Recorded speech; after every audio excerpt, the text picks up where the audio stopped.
നമ്മൾ കഴിഞ്ഞ ക്ലാസ്സിൽ ഇലക്ട്രോൺ ട്രാൻസ്ഫർ റിയാക്ഷൻസ് സ്റ്റാർട്ട് ചെയ്തായിരുന്നു. അതായത് കോർഡിനേഷൻ കോംപ്ലക്സസിന്റെ റിയാക്ഷൻസ് ആണ് നമ്മൾ നോക്കുന്നത്. അതിൽ സബ്സ്റ്റിറ്റ്യൂഷൻ റിയാക്ഷൻ, റെസിമൈസേഷൻ റിയാക്ഷനും reactions involving multidentate ligands വരുന്ന നമ്മൾ കണ്ടത്. അപ്പോൾ കഴിഞ്ഞ ക്ലാസ്സിൽ we started the another set of class reaction known as redox reaction. ഇപ്പൊ റെഡോക്സ് റിയാക്ഷന്റെ കുറെ കണ്ടീഷൻസ് പറഞ്ഞായിരുന്നു. അതിൽ ഒരു കോംപ്ലക്സ് ഓക്സിഡൈസ്ഡ് ആകും, രണ്ടാമത്തെ ആള് റെഡ്യൂസ്ഡ് ആകും. ഓക്സിഡേഷനും റിഡക്ഷനും സൈമുൾട്ടേനിയസ് ആയിട്ട് നടക്കും. ഇപ്പൊ റെഡോക്സ് റിയാക്ഷൻ നടക്കണമെങ്കിൽ, അതായത് ഗേഷ്യസ് ഫേസിൽ നടക്കുന്ന അത്രയും സ്മൂത്ത്നെസ്സിൽ സൊല്യൂഷൻ ഫേസിൽ റെഡോക്സ് റിയാക്ഷൻ നടക്കത്തില്ല. കാരണം അവിടെ ഈ കോംപ്ലക്സസിന്റെ കേസിൽ the ligands will act as A barrier for the transfer of electron. പിന്നെ നമ്മൾ അതിൻ്റെ അകത്ത് കുറേ കാര്യങ്ങൾ പറഞ്ഞായിരുന്നു. അതായത് ഇലക്ട്രോൺ ട്രാൻസ്ഫർ നടക്കുന്നതിന് മുന്നേ the bonds will undergo a rearrangement to an intermediate bond length of minimum energy. ആ ഒരു റീഅറേഞ്ച്മെന്റ് നടന്നു കഴിയുമ്പോൾ മാത്രമേ ഉള്ളൂ അവിടെ ഇലക്ട്രോൺ ട്രാൻസ്ഫർ നടക്കത്തുള്ളൂ. അല്ലെങ്കിൽ അവിടെ ഒരു കൺസിഡറബിൾ, അതായത് നേരിട്ട് എക്സൈറ്റഡ് സ്റ്റേറ്റിലേക്ക് ബോണ്ട് ലെങ്ത്തിന്റെ ചേഞ്ച് വരുമ്പം അത്രയും എനർജി സിസ്റ്റം അബ്സോർബ് ചെയ്യും.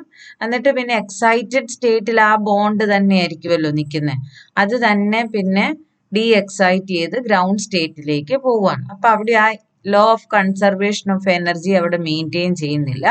അതുകൊണ്ട് എക്സൈറ്റഡ് സ്റ്റേറ്റിൽ അവരെപ്പോഴും ഒരു ഇന്റർമീഡിയറ്റ് ബോണ്ട് ലെങ്ത്തിലായിരിക്കും നിൽക്കുന്നത്.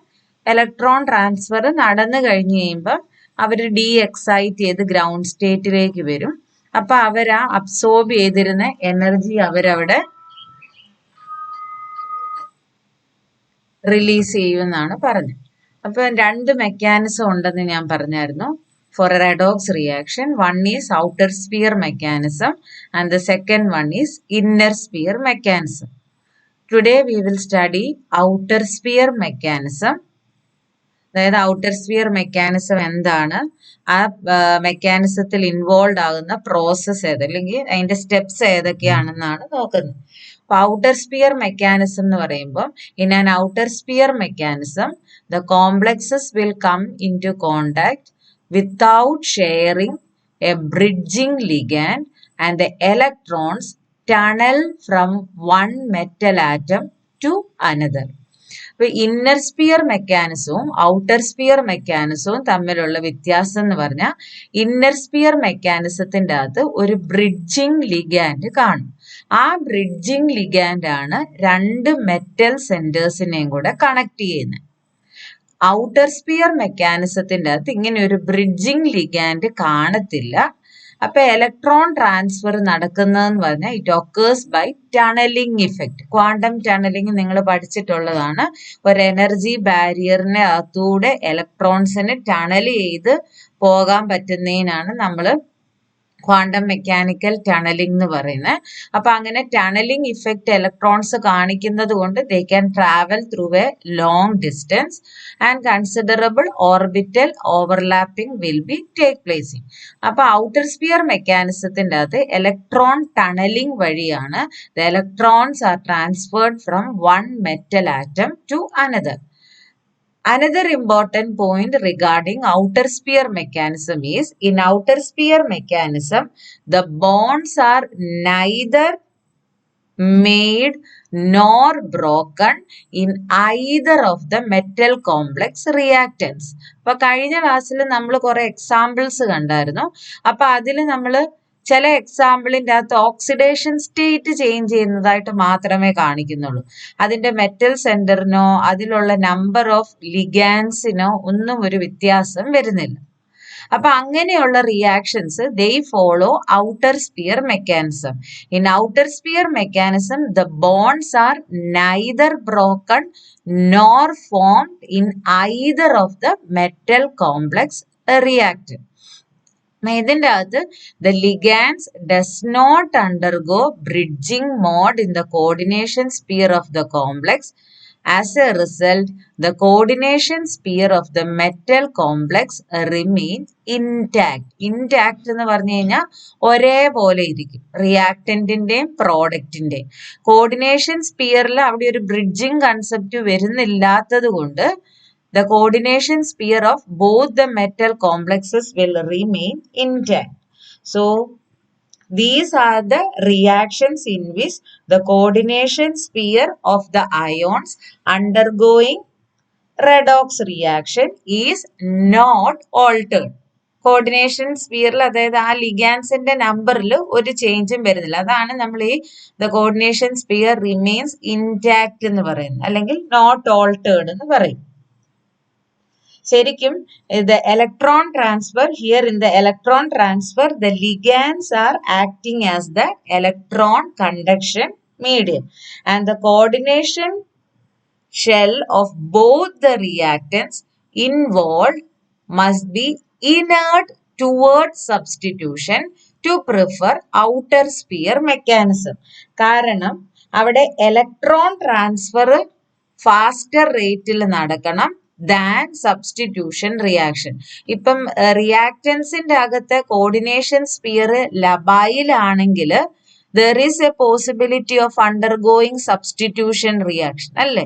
അപ്പൊ ഇതിന്റെ അകത്ത് the coordination sphere or the coordination shells of either the metal atom, that is the reactants involved in redox reaction, must be inert to substitution to prefer outer sphere mechanism. അപ്പൊ മനസ്സിലായാലും main ആയിട്ടുള്ള conditions എന്തൊക്കെയാണ് outer sphere? ഒന്ന്, bonds are neither made nor formed. The coordination shell of the reacting complex will remain intact. The coordination sphere of both the reactants must be inert towards substitution so that the rate of electron transfer is faster than the rate of substitution. And also, here the ligands will not undergo bridging mode in the coordination sphere of the complexes, and the electron transfer occur if all the orbitals of both the redox couples are of the same energy. അത് നമ്മൾ കഴിഞ്ഞ ക്ലാസ്സിൽ പറഞ്ഞായിരുന്നു. ഒരേ spin state ഉള്ളവരായിരിക്കണം, അതിനായിരിക്കും rate കൂടുതലെന്ന് നമ്മൾ പറഞ്ഞായിരുന്നു അല്ലേ. ആ കൺസെപ്റ്റ് ആണ് ഇവിടെ വരുന്നത്. കാരണം ഇവരൊരു ഇന്റർമീഡിയറ്റ് ബോണ്ട് ലെങ്തിലേക്ക് പോകുമെന്ന് പറഞ്ഞു. ആ ഇന്റർമീഡിയറ്റ് ബോണ്ട് ലെങ്തിൽ എത്തണമെങ്കിൽ the orbitals involve in electron transfer must be of almost the same energy. Energy difference ഭയങ്കരമാണെങ്കിൽ ആ ഇന്റർമീഡിയറ്റ് ബോണ്ട് ലെങ്തിലേക്ക് വരാൻ അവർക്ക് ഒത്തിരി എനർജി അവിടെ കൊടുക്കേണ്ടി വരും. ഇപ്പൊ ശരിക്കും അങ്ങനെ ഒരു കൺസെപ്റ്റ് വരും. നമ്മൾ കഴിഞ്ഞ ക്ലാസ്സിൽ കൊബാൾട്ട് 2 കൊബാൾട്ട് 3 കോംപ്ലക്സസിന്റെ ആയിരുന്നു കണ്ടല്ലേ. കഴിഞ്ഞ ക്ലാസ്സിൽ ഞാൻ പറഞ്ഞായിരുന്നു കൊബാൾട്ട് വിത്ത് അമോണിയ എന്ന് പറഞ്ഞായിരുന്നു. അതായത് CONH3 6 times 2 പ്ലസും CONH3 6 times 3 plus. When they undergo redox reaction, the rate of the redox reaction is slow എന്ന് ഞാൻ പറഞ്ഞായിരുന്നു. കാരണം എന്തോന്നാ, here the cobalt is in the high spin state and here it is in the low spin state. ഇപ്പൊ രണ്ട് സ്പിന്നും different ആയതുകൊണ്ട് high spin and low spin state, രണ്ട് സ്പിന്നും ഡിഫറെന്റ് ആയതുകൊണ്ട് they must undergo considerable bond elongation and compression for attaining the intermediate bond length. അപ്പൊ ഇങ്ങനെ ഒരു കേസ് ശരിക്കും വരുന്നത്, അതായത് geometry of the two ions are very different എന്നുള്ള ആ ഒരു കൺസെപ്റ്റ് വരുന്നതെന്ന് പറഞ്ഞു കഴിഞ്ഞാൽ when the electrons to be transferred occupies one of the EG orbital ആണെങ്കിലാണ് ശരിക്കും ഇങ്ങനെ ഒരു രണ്ട് ജോമെട്രിയിലേക്ക് ആ ഒരു സിസ്റ്റം പോകുന്നത്. So if the electron to be transferred occupies one of the EG orbital, used to hold the ligand, the geometry of the two ions will be different. അപ്പൊ ഇതിന്റെ അകത്ത് രണ്ടും അമോണിയ ആണ് ലിഗാൻഡ്, രണ്ട് മെറ്റലും കൊബാൾട്ട് ആണ്. പക്ഷെ ഒരാള് 2+ലും ഒരാള് 3+ലുമാണ്. അപ്പൊ ഇലക്ട്രോണിക് കോൺഫിഗറേഷൻ എഴുതി നോക്കുക. അപ്പോ ഈ ആ ട്രാൻസ്ഫർ ചെയ്യേണ്ട ഇലക്ട്രോൺ ഈ T2G ഓർബിറ്റലിലാണ്, EG ഓർബിറ്റലിലാണെങ്കിലാണ് ഇങ്ങനെ ഒരു ജോമെട്രി ഡിഫറൻസ് വരുന്നത്. അതേസമയം നമ്മൾ അയന്റെ എടുത്തപ്പോൾ ഏത് FeH2O 6 times 2+ഉം FeH2O 6 times 3+ഉം എടുത്തപ്പം 2+ഉം 3+ഉം എടുത്തപ്പം both of the complexes are in the high spin state എന്ന് നമ്മൾ പറഞ്ഞു. അപ്പൊ ഈ കേസിൽ electron transfer will take place at a faster rate ആണ്. മനസ്സിലായി? അപ്പൊ ഇതിന്റെ അകത്ത് അടുത്ത പോയിന്റ് എന്ന് പറഞ്ഞു കഴിഞ്ഞാൽ the electron transfer here occurs from reductant to oxidant ആണ്. റെഡക്റ്റന്റ് എന്ന് പറഞ്ഞു കഴിഞ്ഞാൽ റെഡക്റ്റന്റ് എന്ന് പറയുന്നത് ഇവിടെ നമ്മൾ ഈ എക്സാമ്പിൾ എഴുതിയിരിക്കുന്നത് നോക്കുക. FeCN6 4- plus iridium Cl6 2-. Here Fe2+ will undergo oxidation to Fe3+. Iridium 4+ will undergo reduction to iridium 3+. അപ്പൊ ഇതില് ആർക്കാണോ റിഡക്ഷൻ സംഭവിക്കുന്നത് അവരെയാണ് നമ്മൾ ഓക്സിഡന്റ് എന്ന് പറയുന്നത്. നേരെ ഓപ്പോസിറ്റ് ഓർത്തോണെ. ഓക്സിഡന്റ് എന്ന് പറയുന്നത് ആർക്കാണോ റിഡക്ഷൻ സംഭവിക്കുന്നത് അവരാണ് ഓക്സിഡന്റ്. ആർക്കാണോ ഓക്സിഡേഷൻ സംഭവിക്കുന്നത് അവരെയാണ് നമ്മൾ റെഡക്റ്റന്റ് എന്ന് പറയുന്നത്. So in outer sphere complex the electron transfer occur from reductant to oxidant. അങ്ങനെയല്ലേ വരത്തുള്ളൂ. റെഡക്റ്റന്റിന്റെ അകത്ത് ഓക്സിഡേഷൻ ആണ് സംഭവിക്കുന്നത്. ഓക്സിഡേഷൻ എന്ന് പറഞ്ഞു കഴിഞ്ഞാൽ ഇലക്ട്രോൺസിനെ കൊടുക്കുന്നതിനാണ് നമ്മൾ ഓക്സിഡേഷൻ എന്ന് പറയുന്നത്. അപ്പം റെഡക്റ്റന്റിന്റെ അകത്ത് ഓക്സിഡേഷൻ സംഭവിക്കുന്നത് കൊണ്ട് here the electron transfer will take place from reductant to oxidant, and these are the two examples that account for outer sphere mechanism. ഈ രണ്ട് കോംപ്ലക്സസ് outer sphere mechanism വഴിയാണ് ഇലക്ട്രോൺ ട്രാൻസ്ഫർ കാണിക്കുന്നത്. Here the coordination shell is inert to substitution. Both of them have the same symmetry. പിന്നെ എന്തായിരുന്നു? There is no bridging mode in the coordination sphere. Bridging mode എന്ന് പറഞ്ഞു കഴിഞ്ഞാൽ അവർക്ക് extra electron കാണും. അതായത് മെറ്റലുമായിട്ട് കോർഡിനേറ്റ് ചെയ്ത് കഴിഞ്ഞു ആ ലിഗാൻസിന് എക്സ്ട്രാ ഇലക്ട്രോൺ കാണും. ആ എക്സ്ട്രാ ഇലക്ട്രോൺ വെച്ച് അവർ അടുത്ത മെറ്റൽ സെന്ററിലേക്ക് ഒരു ബോണ്ട് ഉണ്ടാക്കും. എന്നിട്ട് ആ ബ്രിഡ്ജിങ് ലിഗാൻഡിന്റെ അകത്തൂടെയാണ് ഇലക്ട്രോൺ ട്രാൻസ്ഫർ നടക്കുന്നത്. പക്ഷെ നമ്മൾ ഇവിടെ ഔട്ടർ സ്പിയർ മെക്കാനിസത്തിന്റെ അകത്ത് നമ്മൾ പറഞ്ഞു electron transfer will take place by tunneling mechanism. Electron tunnels from one metal to another metal. So coming to the mechanism, these are the important steps involved in outer sphere mechanism. ഇതിന്റെ അകത്ത് ആദ്യത്തെ step എന്ന് പറഞ്ഞു കഴിഞ്ഞാൽ the outer sphere redox reaction initiates with the formation of precursor complex, which then further undergo rearrangement route to become suitable for electron transfer process. അപ്പൊ ഈ പ്രിക്കസർ complex എന്ന് പറയുന്ന ടേം നിങ്ങൾ ആദ്യമായിട്ട് കേൾക്കുവാണ്. അപ്പൊ ഓക്സിഡേഷൻ റിഡക്ഷൻ റിയാക്ഷൻ്റെ അകത്ത് ആദ്യത്തെ സ്റ്റെപ്പ് എന്ന് പറയുന്നത് it is the formation of a precursor complex. അപ്പൊ ഈ പ്രിക്കസർ കോംപ്ലക്സ് എന്ന് പറഞ്ഞു കഴിഞ്ഞാൽ എന്താണ്? Is basically that where both the reactants are weakly interacting to each other without changing their oxidation state and indeed in equilibrium. ഈ പ്രിക്കസർ complex എന്ന് പറയുന്നത് ഇവിടെ ആദ്യം എഴുതിയിരിക്കുന്നതാണ് ഈ പ്രിക്കസർ കോംപ്ലക്സ് എന്ന് പറയുന്നത്.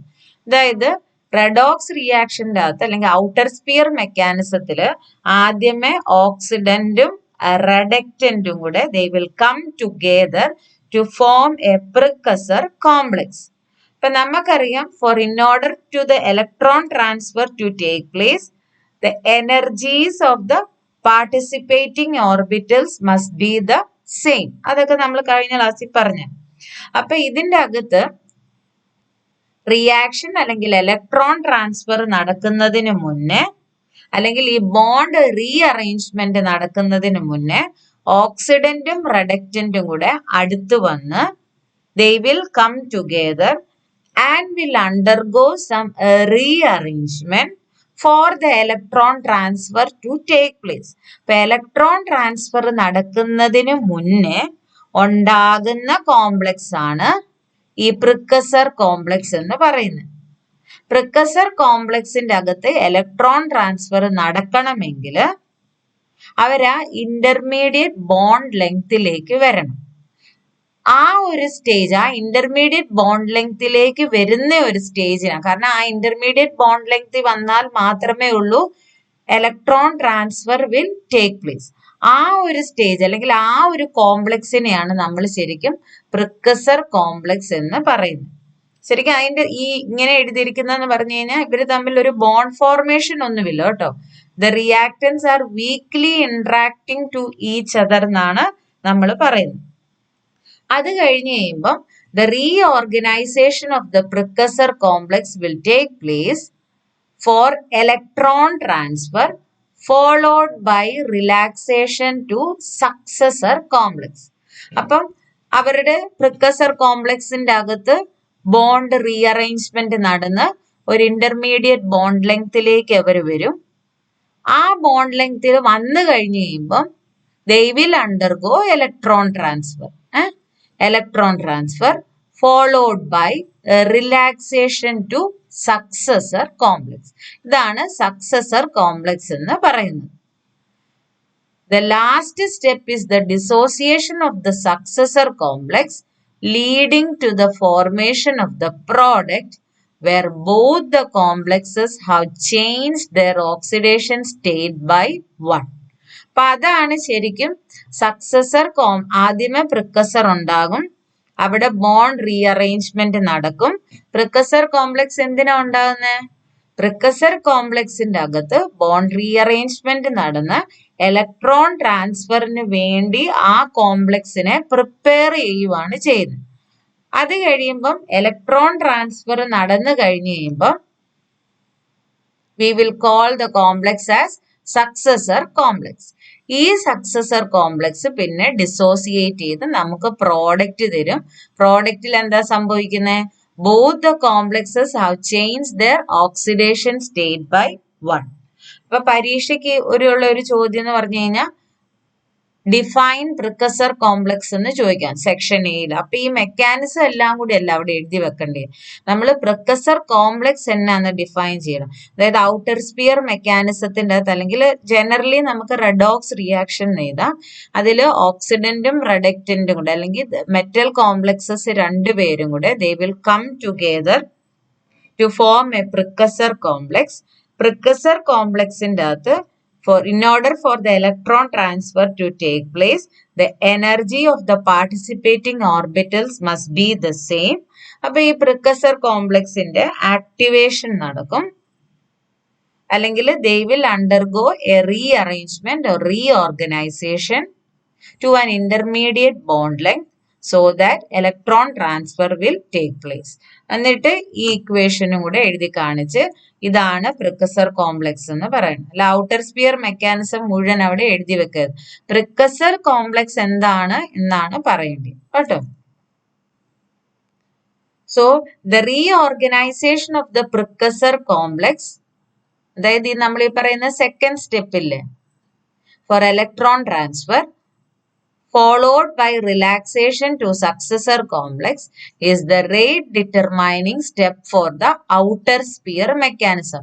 ഈ സ്റ്റെപ്പ് 2 ആണ് ഇതിലെ റേറ്റ് ഡിറ്റർമൈനിങ് സ്റ്റെപ്പ് എന്ന് പറയുന്നത്. അതായത് പ്രിക്കസർ കോംപ്ലക്സ് റീഓർഗനൈസ് ചെയ്യുമെന്ന് പറഞ്ഞില്ല ഇലക്ട്രോൺ ട്രാൻസ്ഫർ നടക്കാൻ വേണ്ടി. ആ സ്റ്റെപ്പാണ് അവിടുത്തെ rate determining step. The first and the third step are fast step. ഇപ്പൊ റേറ്റ് ഡിറ്റർമൈനിങ് സ്റ്റെപ്പ് ഏത് ഔട്ടർ സ്പിയർ കോംപ്ലക്സിന്റെ അകത്ത് formation of precursor complex അല്ല, reorganization of precursor complex for electron transfer followed by relaxation to successor complex is the rate determining step for outer sphere reaction. The first step and the third steps are fast step. അപ്പൊ ഇത് അതിന്റെ ഒരു energy profile diagram ആണ്. അപ്പൊ ഇതിൻ്റെ അകത്ത് reactant ഇത് ഓക്സിഡന്റും റെഡക്റ്റന്റും കൂടെ അടുത്ത് വന്ന് പ്രിക്കസർ കോംപ്ലക്സ് ഉണ്ടാകും. അതിന്റെ എനർജി എന്ന് പറയുന്നത് കുറവാണ്. ഇന്റർമീഡിയറ്റ് ബോണ്ട് ലെങ്തിലേക്ക് ആയി കഴിഞ്ഞ് കഴിയുമ്പോൾ they will undergo electron transfer and will relax down to successor complex, and the successor complex will undergo decomposition to give the final product. ഇപ്പൊ ശരിക്കും ഈ റീഓർഗനൈസേഷൻ എന്ന് പറഞ്ഞു കഴിഞ്ഞാൽ, അതായത് the energy required for changing the metal ligand bond length എന്ന് പറഞ്ഞു കഴിഞ്ഞാൽ അത് ചെറിയൊരു കാര്യമല്ല. It involves the reorganization of the solvent molecule and the free energy of activation for that reaction is a combination or it is the sum of these three terms. അതിൻ്റെ അകത്ത് delta ആദ്യത്തേന്ന് പറഞ്ഞു കഴിഞ്ഞാൽ ഡെൽറ്റ ജി ടി ഹാഷ് എന്ന് പറഞ്ഞു കഴിഞ്ഞാൽ it is the energy required to bring the oxidant and the reductant together into a configuration in which they are separated by required distances. G O hash എന്ന് പറഞ്ഞു കഴിഞ്ഞാൽ it is the energy required for solvent recombination, and delta G I hash എന്ന് പറഞ്ഞു കഴിഞ്ഞാൽ it is the energy need for the bond compression and elongation to make the orbitals of equal energy. അപ്പൊ ഈ മൂന്ന് factors ആണ് ശരിക്കും അവിടെ ഈ ആക്ടിവേഷൻ എനർജി ഫോർ ദ എന്തിനാ നമ്മൾ ഈ പ്രിക്കസർ കോംപ്ലക്സിനെ ആക്ടിവേറ്റ് ചെയ്യുന്നെന്ന് പറയും. ഇലക്ട്രോൺ ട്രാൻസ്ഫർ നടക്കാൻ വേണ്ടി, അതായത് ഇത് കണ്ടു, ഇലക്ട്രോൺ ട്രാൻസ്ഫർ നടക്കാൻ വേണ്ടി activation of precursor complex will take place. Activation of precursor complex എന്ന് പറയുന്നത് ചുമ്മാ നടക്കത്തില്ല. അത് ഈ മൂന്ന് എനർജി ടേംസിന്റെ സമ്മാണ് ശരിക്കും. അതായത് ഇവരെ അടുത്തേക്ക് കൊണ്ടുവരാൻ, അടുത്ത് കൊണ്ടുവന്നു കഴിഞ്ഞാൽ സോൾവെന്റ് റീകോമ്പിനേഷൻ നടക്കാനുള്ള എനർജി, അത് കഴിഞ്ഞ് കഴിയുമ്പോൾ ബോണ്ട് ലെങ്ത് ചേഞ്ച് ചെയ്ത് ഏകദേശം ഒരേ എനർജി ലെവലിലേക്ക് കൊണ്ടുവരാനുള്ള എനർജി. അപ്പൊ ഇത്രയും കാര്യങ്ങളാണ് ശരിക്കും ആക്ടിവേഷൻ ഓഫ് പ്രിക്കസർ കോംപ്ലക്സിന്റെ അകത്ത് നടക്കുന്നത്. അത്രയും എനർജി, ഫ്രീ എനർജി നമുക്ക് അവിടെ ആവശ്യം വരും. അപ്പൊ ഇതിന്റെ അകത്ത് ഔട്ടർ സ്ഫിയർ മെക്കാനിസത്തിന്റെ അകത്ത് അതിന്റെ മെക്കാനിസം ഓർത്തിരിക്കണം. പിന്നെ അറിയേണ്ട കാര്യം, the participating complexes must be of same spin. അത് നമ്മൾ കൊബാൾട്ടിന്റെ വെച്ച് പറഞ്ഞായിരുന്നു. one of them is in the high spin and the other is in the low spin. അപ്പൊ അവർക്കുള്ള ഇലക്ട്രോൺ ട്രാൻസ്ഫർ റിയാക്ഷൻ എന്ന് പറയുന്നത് it occurs at a slow rate. പക്ഷെ അതിന്റെ തന്നെ കൊബാൾട്ടിന്റെ എങ്ങനെയാണേലും അതിന്റെ തന്നെ റുത്തീനിയം കോംപ്ലക്സ് നമ്മൾ എടുക്കുവാണെങ്കിൽ റുത്തീനിയം കോംപ്ലക്സിന്റെ അകത്ത്, അതായത് റുത്തീനിയം കൊബാൾട്ടിന്റെ തന്നെ പോലെയുള്ള ഒരു കോംപ്ലക്സ് ആണ് ruthenium NH3 6 times 2+, ruthenium NH3 6 times 3+ കൂടെ എടുക്കുവാണെങ്കിൽ ഇവിടെ എന്ന് പറഞ്ഞു കഴിഞ്ഞാൽ the rate of electron transfer is small. കാരണം ഇവിടെ രണ്ടും ഹൈ സ്പിൻ സ്റ്റേറ്റിലാണ്. രണ്ട് കോംപ്ലക്സും ഹൈ സ്പിൻ സ്റ്റേറ്റിലാണ്. സോറി, ഞാൻ rate of electron transfer small എന്നാണ് പറഞ്ഞ, അല്ല. The rate of electron transfer എന്ന് പറഞ്ഞാൽ it occurs at a faster rate when compared to ആരാണ്? Cobalt NH3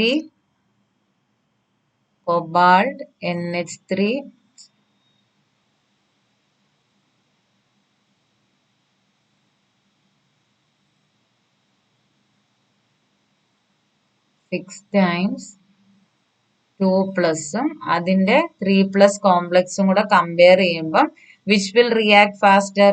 ruthenium NH3 6 times 2 plus ruthenium NH3 6 times 3 plus will undergo redox reaction at a faster rate than the corresponding cobalt complex. ഇവിടെ രണ്ടുപേരും high സ്പിന്നിലാണ്. So the rate is faster. അപ്പൊ നമുക്ക് അവിടെ bond elongation അല്ലെങ്കിൽ bond length adjustment എന്ന് പറയുന്നത് before the electron transfer reaction എന്ന് പറയുമ്പം സ്മോൾ ആയിരിക്കും. സോറി, ഇവിടെ രണ്ടുപേരും ലോ സ്പിൻ സ്റ്റേറ്റിലോ കേട്ടോ, ഹൈ സ്പിൻ അല്ല, സോറി.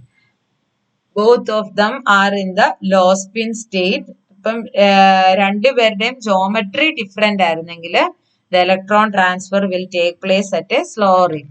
പിന്നെ ഒരു കാര്യം കൂടി ഇവിടെ ഓർത്തിരിക്കേണ്ടേ, ഇപ്പൊ ലിഗാൻസ് ഒരു അൺസാച്ചുറേറ്റഡ് അല്ലെങ്കിൽ ഒരു പൈ ബോണ്ടിങ് ലിഗാൻഡ് ആണെങ്കിൽ, unsaturated, if the ligands are unsaturated or pi bonding ligand with metal to ligand pi bonding ആണെങ്കിൽ the rate of electron transfer will be faster. ഇപ്പൊ നമ്മള് FeCN6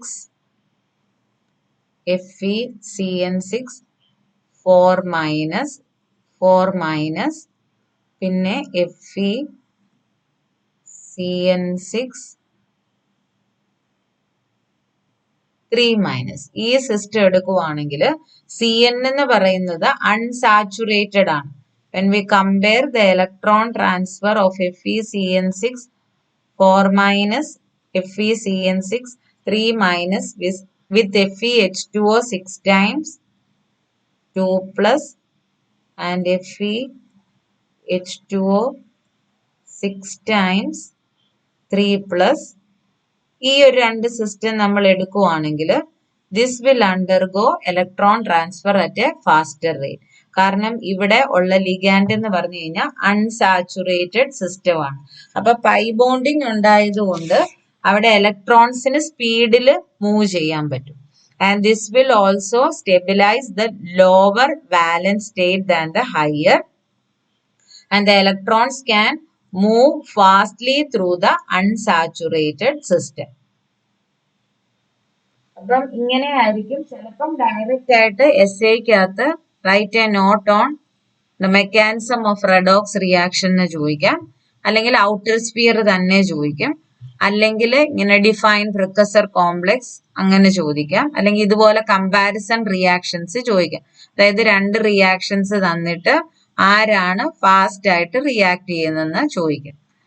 അപ്പൊ അതിൻ്റെ അകത്ത് നമ്മൾ ഈ പഠിച്ച കോംപ്ലക്സ് ഒക്കെ ഉള്ളൂ, അതിൽ കൂടുതലൊന്നും വരാൻ വഴിയില്ല. അപ്പം ഒന്ന് കൊബാൾട്ടും റുത്തീനിയോ ആണ്, പിന്നെ ഇങ്ങനെ അൺസാച്ചുറേറ്റഡ് സിസ്റ്റം ചോദിച്ചു കഴിഞ്ഞു കേട്ടോ.